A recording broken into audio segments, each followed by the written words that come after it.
안녕하십니까. 인생성형가 정영기입니다. 5월 가정의 달이라고 하죠. 그리고 5월 15일은 가정의 날입니다. 5월 자체가 가정의 달이고, 그리고 5월 15일은 가정의 날인데, 가정이 이 꽃피는 계절, 특히 장미꽃이 여기저기서 피고 봄꽃이 여기저기서 피는 이 5월에 꽃처럼 활짝 피었나라고 하는데, 현실은 그런가? 그래서 오늘은 행복하게 살려면, 특히 집안에서 행복하게 살려면 어떻게 해야 되는가? 그런 문제를 생각해 보겠습니다. 2020년 4월에 보건사회연구원이라는 곳이 있는데, 보건사회연구원에서 보고서를 하나 냈습니다. 무슨 주제냐? 한국인의 행복과 삶의 질에 관한 종합 연구입니다. 한국인의 한마디로 행복에 관해서 연구를 했습니다. 그것도 5,020명 남녀 만 19세에서 80세까지 이렇게 5,000명 넘는 사람한테, 5,020명한테 당신 행복하려면, 삶의 질을 높이려면 특히 어떤 조건이 충족되면 더 행복하게 되겠는가? 당신의 생각을 말해보시오 하고 물어보니까 이 5,000명 넘는 사람이 1위는 뭐냐? 배우자와 행복했으면 그거예요. 배우자와 행복했으면. 그러니까 배우자와 행복한 가정을 이루면 내가 더 행복하겠다 하는 사람이 무려 31%였습니다. 그리고 2위는 뭐냐? 2위는 건강했으면, 지금보다 더 건강하면 행복하겠다 하는 사람이 26.3%였습니다. 26.3. 그리고 3위는 돈 좀 더 있었으면 좋겠다. 그리고 명성, 이름을 얻으면 행복하겠다 한 사람이 12.7%였습니다. 그러니까 배우자와 행복한 가정을 이루면, 가정에서 행복했으면 좋겠다. 그러면 내 행복의 지수가 높이 올라가겠다는 사람이 무려 31%였는데, 생각해 보세요. 19세에서 80세까지면은 독신 남녀도 많을 겁니다. 그리고 19세에서 30세까지는 결혼 안 하는 사람도 많을 것이고요.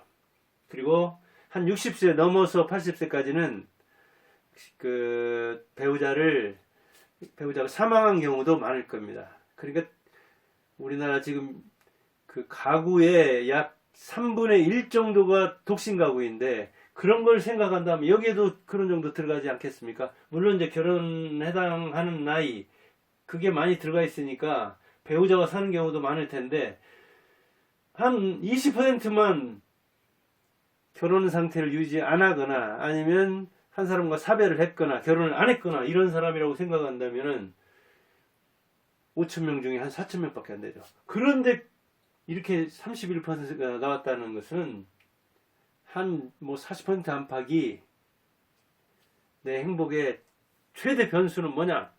배우자와 행복한 가정을 이루는 거다. 이 가정의 달, 그리고 가정의 날이 지났는데 가정이 문제다. 내 가정이 행복하지 않으니까. 가정은 뭐예요?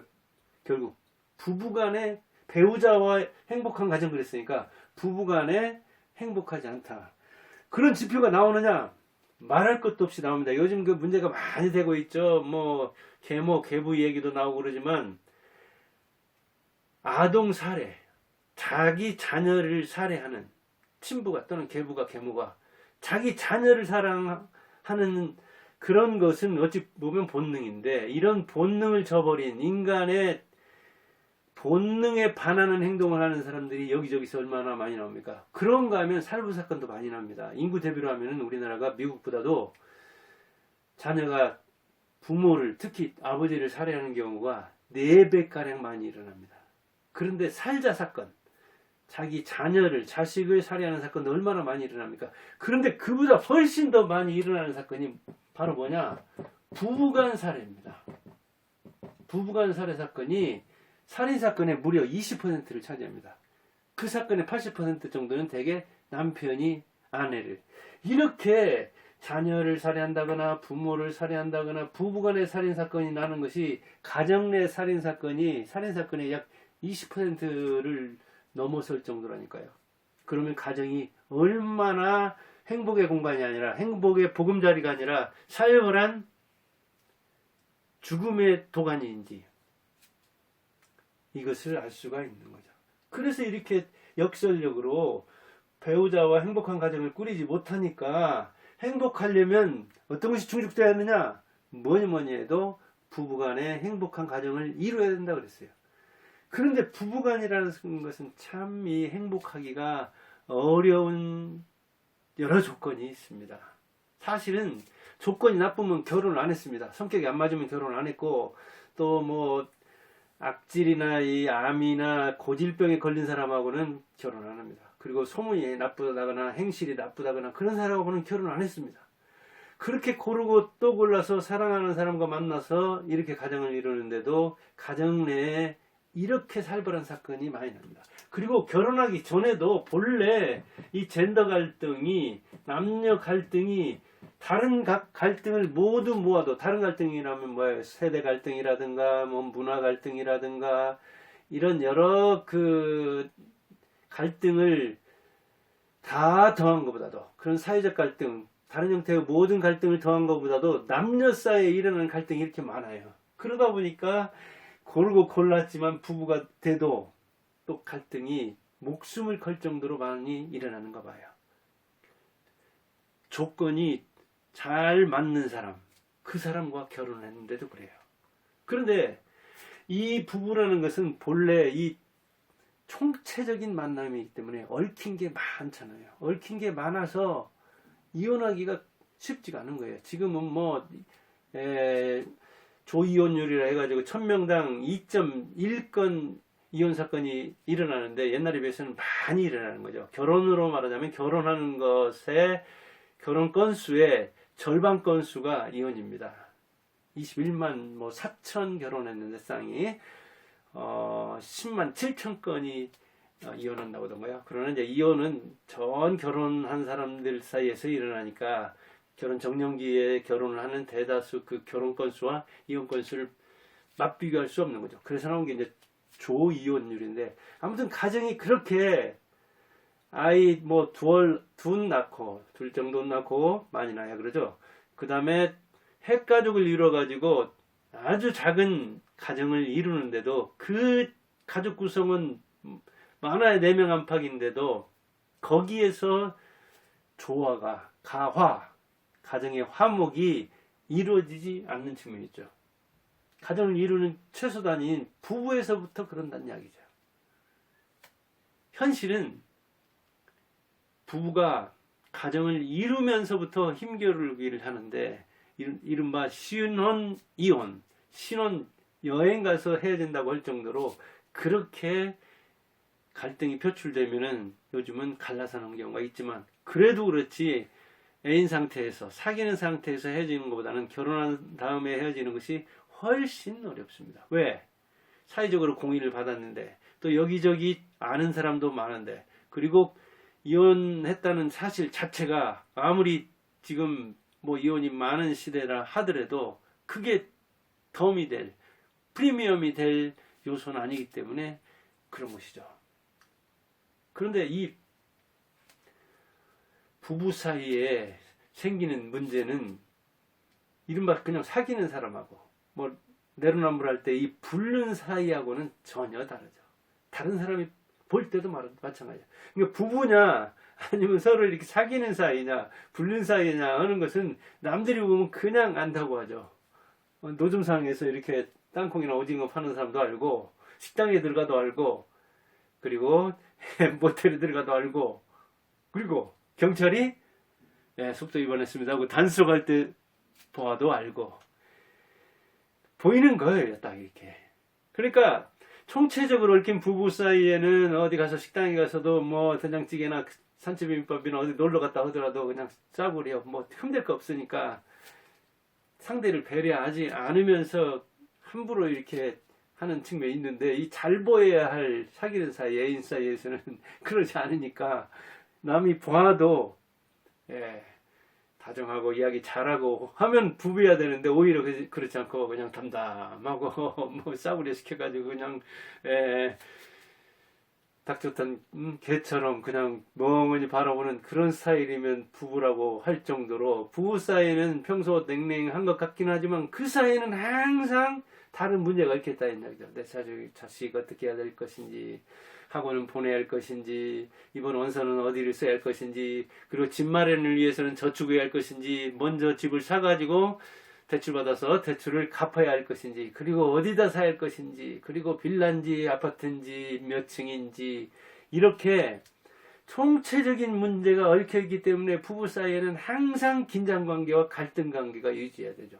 학원 하나만 보내는데도 여기다 저기다, 영어다 수학이다, 김선생이다 박선생이다, 이걸 골라야 하는 문제잖아요. 자사고다 외고다 특목고다 일반고다 이 대학이다 저 대학이다 국문과다 영문과다 선택을 해야 되잖아요. 그런데 이 가정의 위기가 생긴 것은 그만큼 이제 남녀가 의견을 나눠야 되는 되게 거의 다 평등해진 상태이기 때문에 그런 거죠. 그래서 배우자 사이에는 배우자가 배우다 하더라도 탤런트라 하더라도 그 탤런트하고 내가 결혼하면 내 탤런트하고 이를테면 사귀면 그게 행복할 것 같은데 그러지 않다는 이야기죠. 왜? 총체적인 바닥을 다 드러내야 하니까, 자기 모습을 다 드러내야 하니까. 애인하고는 싸우지 않는 이 공과 금 가지고도, 학원비 가지고도, 10원 한 장 가지고도 이것저것을 따져야 하는 총체적 관계인 배우자 사이에는 근본적으로 행복하기 어려운 관계가 있다니까요. 이렇게 많이 남녀 평등이 이루어졌는데도. 그리고 부자면 행복할 것 같으냐? 우리나라 최고의 부자 생각해 보세요. 최고의 부자의 자녀가 딸 셋에 아들 하나 있는 거예요. 하나는 그런데 그 사랑 문제 때문에, 그리고 지금도 둘 관계가, 결혼 관계가 그렇던가요? 그리고 하나도 이제 사생활이니까 그러지만 겉으로 드러난 것만 해도 그 자녀들이 과연 행복한가? 우리나라 최고의 기업 그 삼성 자녀들 이야기하는 겁니다. 그러니까 내가 지금 1억을 가졌는데 3억 가지면 3배가 행복해지면 좋으련만, 그래, 돈이라는 게 그렇지가 않은 것이죠. 그런데 행복이라는 것은 보이지 않지만 이 보이지 않는 관계에서 이루어진다는 거예요. 그것도 어떤 관계? 이 영촌 관계인, 무촌 관계인 부부 사이에서 관계에 의해서 이루어지는데, 이 부부 관계처럼 복잡하고 총체적이고 문제투성인 것도 없지만 잘하면 그 사이처럼 생산적이고 그보다 아름다운 행복한 관계가 또 없다는 이야기죠. 그런데 이제 이 관계를 유지하려면 어떻게 되는가? 저도 결혼 관계 지금 33년을 유지하면서 이런저런 생각을 해보고, 그리고 여기저기서 듣고, 그 다음에 인생 성형가로서 이야기하는 겁니다. 문제를 인정해야 되죠, 문제를. 그런데 남자가 기득권을 가지고 문제가 아니라고 해서 아들, 딸 결혼할 때, 아니면 아들, 딸 어디에 이렇게 입학시킬 때, 유치원서부터 시작해서 계속해서 선택을 해야 하는 문제잖아요. 그리고 물건 하나 살 때, 그리고 그 선택하고 책임지는 문제를 남자가 전부 다 가부장적으로, 권위적으로, 독단적으로 선택하면서 통제하려고 할 때는 안 되죠. 내게 문제가 있구나. 내가 너무나 가부장적이고 권위적이구나. 내가 마치 조선시대의 남자처럼 살고 있구나라면은, 그런 걸 알면 인정을 해야 되는데, 자기가 자기 아버지한테 배워가지고 그런 행동을 하고 있으면 그게 문제인지를 모릅니다. 그냥. 다른 데서 많이 듣기는 해도 그게 체득화된 것이 아니기 때문에, 체화된 게 아니기 때문에 자기가 평균 이상의 남자라고 생각하고, 내가 평균 이상의 이 아버지라고 생각하고, 내가 평균 이상의 남자로서 너무 많이 양보하고 너무 배려해줘서 여자들을, 자식들을 문제가 아니냐. 너무 내 가부장권을 무너뜨려가지고 그냥 이게 위기질서도 전혀 없이 그런 생각을 한다면 내게 문제가 있다고 인정을 하지 않는 거죠. 그래서 저는 이제 되게 아까도 얘기했듯이 부부 사이에서도 살인사건이 그렇게 많이 일어나는데 남자가 거의 일으킨다니까요. 그래서 제가 남녀 갈등의 문제는 남자에게 있다. 총체적으로 볼 때 아직도 여자들이 많이 평등화 됐는데 더 내놓으라고 하니까 남자 입장에서 박탈감을 갖기도 하고 여자에 대해서 반감을 가질 수 있다. 충분히. 그리고 거기에다가 뭐 인센티브를 주고 또 할당을 주고 또 그 여자들에게 이 가산점을 주고 이런저런 그 정치적 배려 또 어디 들어가는데 인문 배려 승진 배려 근무 배려 이런 게 있다 보니까 남자들은 기존의 것을 이렇게 자꾸 양보하는 것을 박탈감 가지고 빼앗긴다고 생각할 수가 있죠. 그래서 제가 남자들이 좀 아직도 더 양보해야 한다고 하면 뭘 양보하란 말이냐. 우리가 가진 게 뭐가 있다고. 가진 것도 없는데 왜 자꾸 남자인데 너는 남자 아니냐. 남자 편 안 들고 여자 편을 드냐. 이렇게 얘기하는 사람이 있는데 총체적으로 아직도 볼 때 더 민주화 돼야지만 남자가 좀 더 언어 민주화도 이 직위의 민주화도 가정의 민주화도 이루어야 된다는 그런 입장인데 그리고 역시 여자들의 태도에 그런 어떤 행실이나 가치관에 문제가 없느냐? 그건 아닙니다. 문제가 있습니다. 제가 봐도. 특히 그 사이비 페미니스트들이 주장하는 그런 그 뭐랄까요? 몰상식한 그런 상식의 입각가 상식에도 어긋나는 그런 사람들 그리고 그 사람들이 내세우는 뭐 그런 논리라든가 그 또 모델이 될 만한 인물이라든가 그런 사람들 이를테면 나해석도 그렇습니다. 제가 언제 시간이 되면 그걸 다룰 텐데 나해석은 사실은 이 첨단 뭐랄까요 주장을 했는가는 모르지만은 그가 해야 할 바도 안 한 바고 그리고 자기 하나도 제대로 건사하지 못해가지고 뭐 밖에서 죽든가요. 모범이 될 만한 여자가 아니다 그런 말입니다. 그런데도 이제 여자 페미니스트들은 그냥 마치 그 여자 영웅처럼 봤다는데 저는 아니라고 보거든요.